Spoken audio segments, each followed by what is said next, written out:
Ustadz Yonatan Nandar menyebutkan bahwa Yesus Kristus punya anak bernama Yustus, berdasarkan rujukan Kolose 4:11. Ia memastikan anak Yesus ini setelah ia melakukan suatu evaluasi dan kajian pengertian kata asli dari bahasa sumber terjemahan kitab suci tersebut. Berikut cuplikan dari pernyataannya tersebut. Di dalam prosesi pernikahan. Bahkan, Yesus itu mempunyai anak, saudara. Ini berdasarkan Alkitab.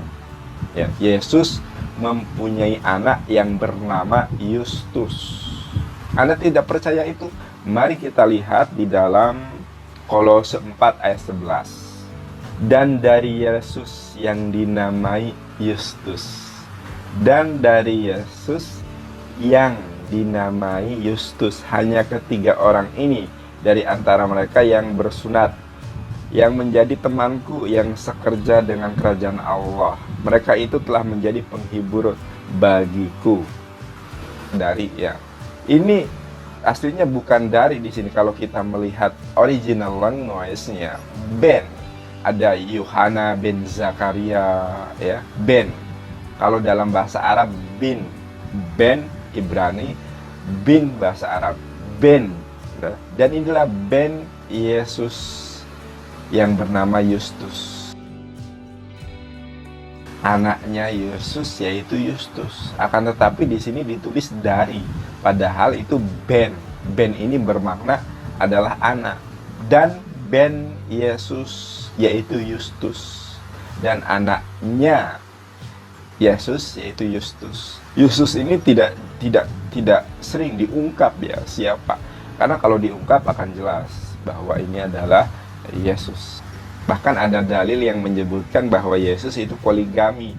Mari kita lihat apa yang sesungguhnya terjadi dari paparannya ini. Pertama, apa yang menjadi latar belakang terjadinya Kolose ini? Kolose adalah kota kuno di Frigia, yang terletak di Likus, yaitu muara sungai Maander. Kota ini terletak sekitar 19 km di utara Laodikia, dan dekat jalan raya dari Efesus ke sungai Efrat. Pada tahun 396 SM, pada Perang Persia, Tisafernes, seorang satrap atau gubernur, dipikat ke Kolose dan dibunuh oleh seorang suruhan dari pihak Kores, Cyrus.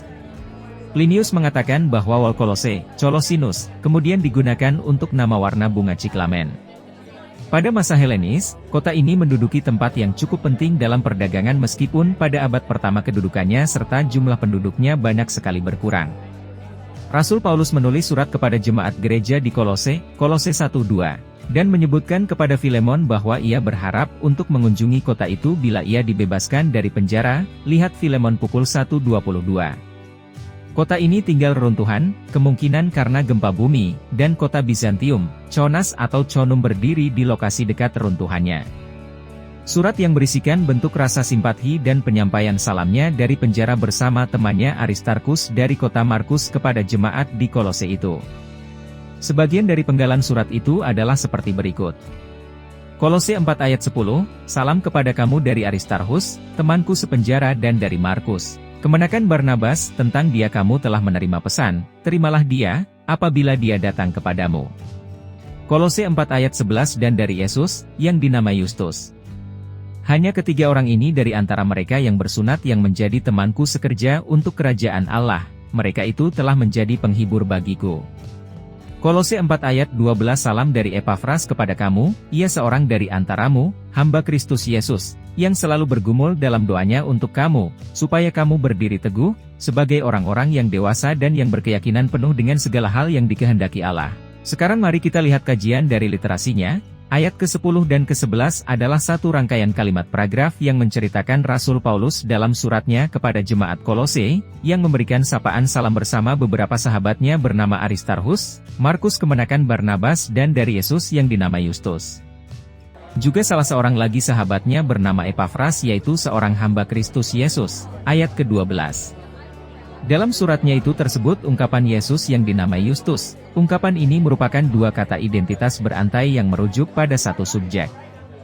Satu kata bernama Yesus adalah identitas asli dan satu lagi kata Yustus adalah kata panggilan, atau kata alias dari nama asli subjek atau panggilan sehari-hari dari subjek bernama Yesus. 8 konteks Alkitab terjemahan menyebut dan mengartikan kedua nama ini sebagai milik dari satu subjek, yaitu 1. Alkitab terjemahan baru menyebutkan, dan dari Yesus, yang dinamai Yustus. 2. Alkitab yang terbuka atau AYT dari Yayasan Sabda menyebutkan, juga salam dari Yesus, yang dipanggil Yustus. 3. Alkitab terjemahan lama menyebutkan, lagi Yesus, yang digelar Yustus itu berkirim salam.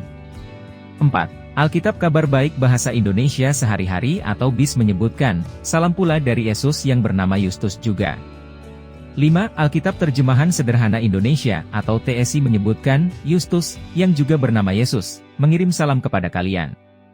6. Alkitab Mobile Sabda atau MILT menyebutkan, dan Yesus yang dipanggil Yustus. 7. Alkitab Berbahasa Melayu atau Sheila BR menyebutkan, terimalah juga salam dari Yusak yang disebut Yustus. Yusak adalah Yesus. 8. Alkitab versi Borneo atau AVB menyebutkan, Yesus, yang dipanggil Yustus, juga berkirim salam kepadamu.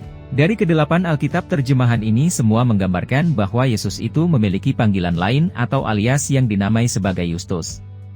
Artinya, kata Yustus bukanlah nama asli, tetapi gelar dari nama asli Yesus yang turut serta memberikan salamnya kepada jemaat di Kolose. Dengan demikian analisa dari Yonatan Nandar tersebut terhadap arti Kolose 4 ayat 11 merupakan pemaksaan kehendak atau hoaks.